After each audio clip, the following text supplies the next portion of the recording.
Welcome to another album recap. Today, we're going to be going over the recap for Nocturnal Bloodlust, ARGOS. This album is a freaking masterpiece. Last year, I heard this album and it completely just destroyed my expectations with just this band in general. This band is just unbelievable. From beginning to end, this album is a freaking masterpiece. I was able to get this album through the bassist of Merging Moon, Tetsuya-san. He sent this to me and I sent him the money because where I was living at the time, I couldn't get it. And it was in Japan, but there was no record store that had this on sale. Luckily enough, I had a friend in Tokyo, Tetsuya, that helped me get this album in my possession. And today, without Tetsuya, we would not have this album recap. Let's jump right into it. Track number 1 is called The Devastated World. The Devastated World is basically an ambient instrumental that just leads into, it just makes you think it's the beginning of the end of the world. Devastated World kind of just delves into how fucked we are on this planet, how screwed up we've done everything on this planet, and it just leads right into this amazing song called Red Soil. Dude, this song just goes straight into it. Literally, from Devastated World straight into Red Soil. And it's got an EQ shift into a regular EQ. It's just phenomenal. It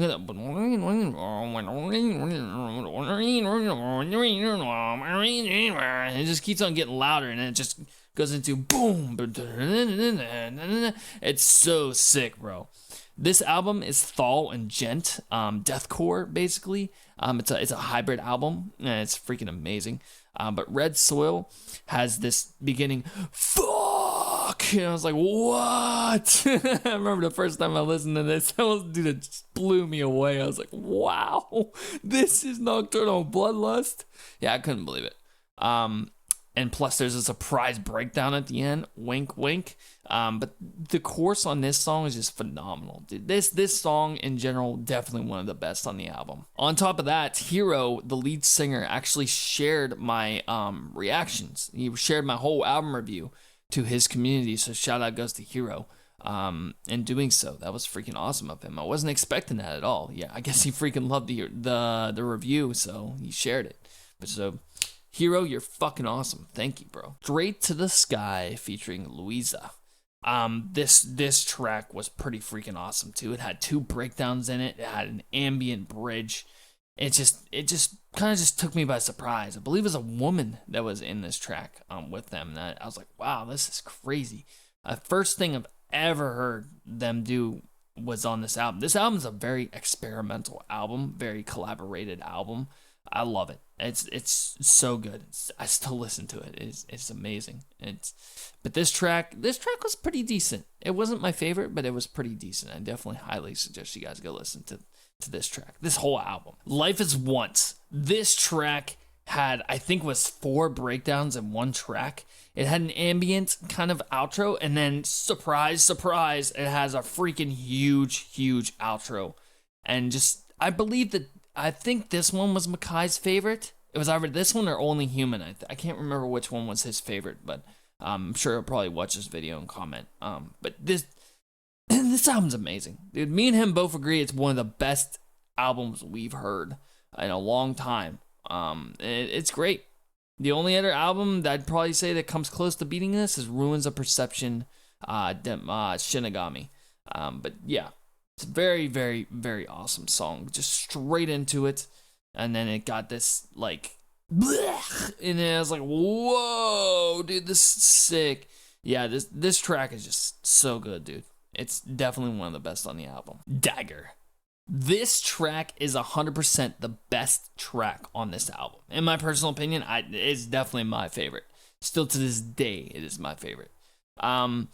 It has, I think, 5 or 6 breakdowns in it. Yes, you heard me right. 6 fucking breakdowns in one song. Just when you think this song takes you to the edge, it takes you even farther in the outro. I won't spoil it for you, but dude, this track is 100%.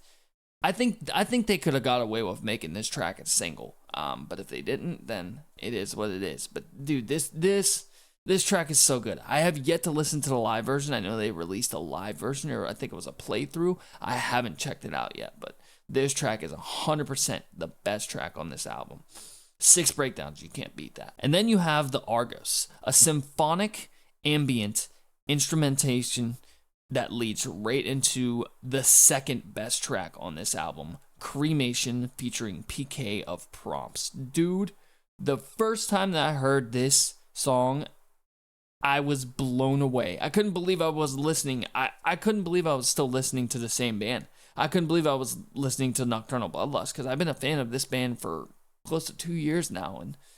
And dude, this is top notch. This is just something they have never done. Thal, deathcore, metalcore. I don't even know how to put this one, man. This is progressive Thal, deathcore, ambient, and symphonic. It's just, dude, this track is definitely the second best on the album.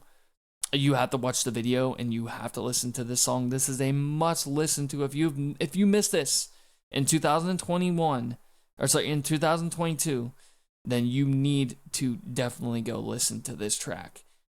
This track is basically sums up the whole of the album, in my personal opinion. Not to mention PK's part where he just goes right into it, and then you hear Hero with PK at the same time. Oh man, the drums on this is just, oh, it's phenomenal. Dude, the guitar playing, it's phenomenal. It has everything.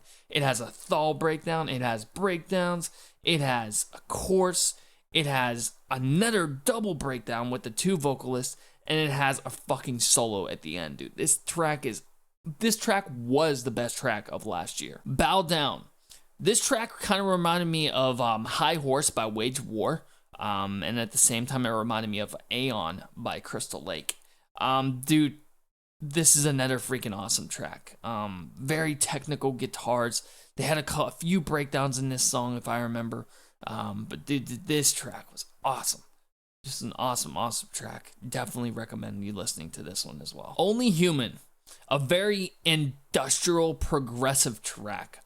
Just kind of just leads into that EQ shift, and it shifts into regular EQ with the high pass filter in the beginning, and then it shifts off to normal throughout the whole song. Just freaking awesome song. I think there's around 2 to 3 breakdowns in this song. Definitely another one on this album that just needs to be replayed over and over and over and over again. And plus the outro is a Thal outro. Yes, it's amazing. This is an amazing track. Eris.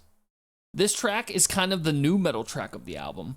It has a little bit of scatting, a little bit of rapping in it, and then plus it got these Thal/gent riffs in it. And then the outro is just, it just blows you away. The outro, you're just not expecting it at all. The outro just has this huge freaking bleh in it. It's like, what? Dude, yeah, the first time I heard this, just blew me the fuck away, dude. This whole album just blew me away. And I have a fellow viewer, his name's Yak, and he freaking loves this album as much as I do. But Eris is a very, very new metal-y track that I think my new metal fans would absolutely love. The One. Perhaps this is the one track that sounds a little bit like Cold Rain with Crystal Lake at the same time. Yeah, you heard me right. It sounds like both of the bands, because it has the breakdown of Crystal Lake in the middle, and it has the chorusy kind of poppy, not really poppy, but like metalcore chorus vibes of Cold Rain in it. And it's just a phenomenal track. I believe this one had a solo, if I'm correct. I'm pretty sure it had a solo. It just blew me away. It's a prog. This is definitely a prog masterpiece, and the video is even cooler than the song. I love this song. Definitely one of the best. The finale of what I like to call the anthem of this album. I think that this would be the song that the crowd would just completely chant, is Reviver. Reviver is a great, great outro to this album. Just fully enhances the whole album. What is on the whole album in one track. Literally has technical guitars, it has breakdowns, it has Thal, it has gent, it has the choruses, it has everything. It has a solo, and it's just a phenomenal end to an amazing fucking album. Before, I gave this album a over 9,000 out of 10 rating, which is my highest rating because I am a huge DBZ fan, of course. If you don't know what DBZ is, then I'm sorry, you've been living under a rock. But yeah, this is still getting an over 9,000 out of 10 rating. Yep, it just, you can't beat this album, dude.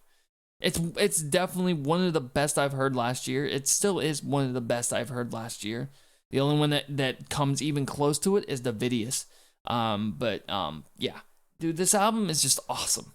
It's just, I highly recommend it. Each one of you guys watching, if you love deathcore, if you love metalcore, if you love gent, and if you love thal, and if you love Japanese music, this album is for you. Which leads me to my next and final point. Should you buy Nocturnal Bloodlust, ARGOS? And that's a 100% yes. I freaking love this album, dude. It's an amazing, amazing masterpiece, dude.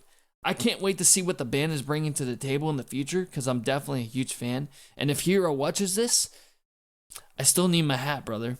Alright, guys, I'll see you on the next album recap. Peace!